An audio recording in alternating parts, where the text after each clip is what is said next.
À la fin de la Seconde Guerre mondiale, les États d'Europe de l'Ouest décident de se rapprocher. Leur objectif premier, éviter une nouvelle guerre fratricide. À l'heure de la reconstruction de l'Europe, détruite par la guerre d'anéantissement qui s'achève, ces pays cherchent aussi à développer leur économie et à se protéger de la menace soviétique alors que la guerre froide s'amorce. Ainsi, en 1951, à l'initiative de personnes telles que Robert Schuman, Jean Monnet ou encore Konrad Adenauer, que l'on présente aujourd'hui comme les pères de l'Europe, 6 pays unissent leurs forces.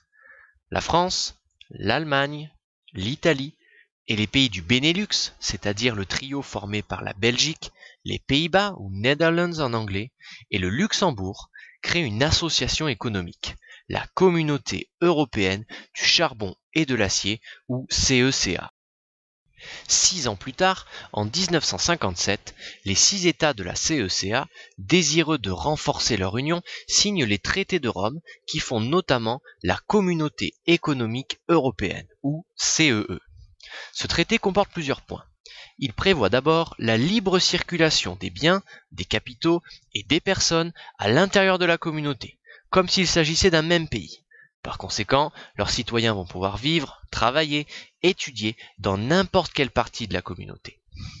Ce traité prévoit aussi la mise en place d'une frontière commune entre ces pays, renforçant la cohésion entre ses membres. Enfin, il envisage des politiques économiques communes dans des domaines stratégiques comme l'agriculture ou les transports. C'est donc dans des racines avant tout économiques que cette union d'États prend naissance. À partir des années 1970, la CEE attire et elle entame un processus d'élargissement à de nouveaux États du continent européen. Ainsi, en 1973, elle s'ouvre au Royaume-Uni, à l'Irlande et au Danemark. En 1981, c'est la Grèce, tout juste sortie de la dictature des colonels, qui rejoint la communauté. En 1986, l'Espagne et le Portugal, toutes jeunes démocraties elles aussi, rejoignent à leur tour la communauté. En quelques années, nous sommes passés de l'Europe des 6 à l'Europe des 12. Les liens entre les pays se renforcent et la communauté agit comme une machine permettant de développer ses pays membres. La réussite économique semble au rendez-vous, mais dans les années 1980, les États cherchent à donner un nouveau souffle à la communauté. Ainsi, en 1992, les 12 pays de la CEE signent le traité de Maastricht. Celui-ci comporte plusieurs volets. Il prévoit d'abord qu'une monnaie unique européenne remplace à moyen terme les monnaies nationales. Il amorce de plus une politique extérieure commune avec la PESC, politique extérieure et de sécurité commune. Enfin, et ce n'est pas rien, il crée une citoyenneté européenne en permettant à tout citoyen de la communauté de voter aux élections municipales et européennes, quel que soit le pays membre dans lequel il réside. Enrichie d'une dimension politique et citoyenne, la communauté économique européenne change de nom et devient l'Union européenne, ou UE. Le mouvement d'élargissement de l'Union s'accélère alors. En 1995, l'Autriche, la Suède et la Finlande intègrent l'UE.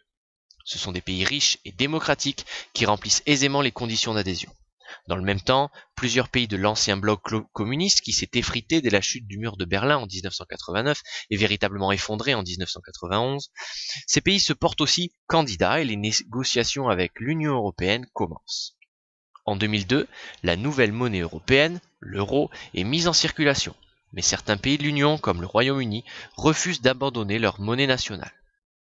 En 2004, 5e élargissement, et gros coup d'accélérateur puisque ce sont 10 pays, essentiellement de l'Europe de l'Est, qui rejoignent l'Union. Ils sont à leur tour rejoints en 2007 par la Roumanie et la Bulgarie. Enfin, le 1er juillet 2013, la Croatie devient le 28e pays de l'Union européenne. Le processus d'unification, initié en 1951 dans le but d'assurer la paix et favoriser la reconstruction d'un continent ravagé par la guerre et dont l'économie était en lambeaux, a donc connu un véritable succès, et l'Union européenne recouvre aujourd'hui une large partie du territoire de ce que l'on peut appeler le continent européen, pour peu qu'il existe et que l'on puisse en définir les frontières.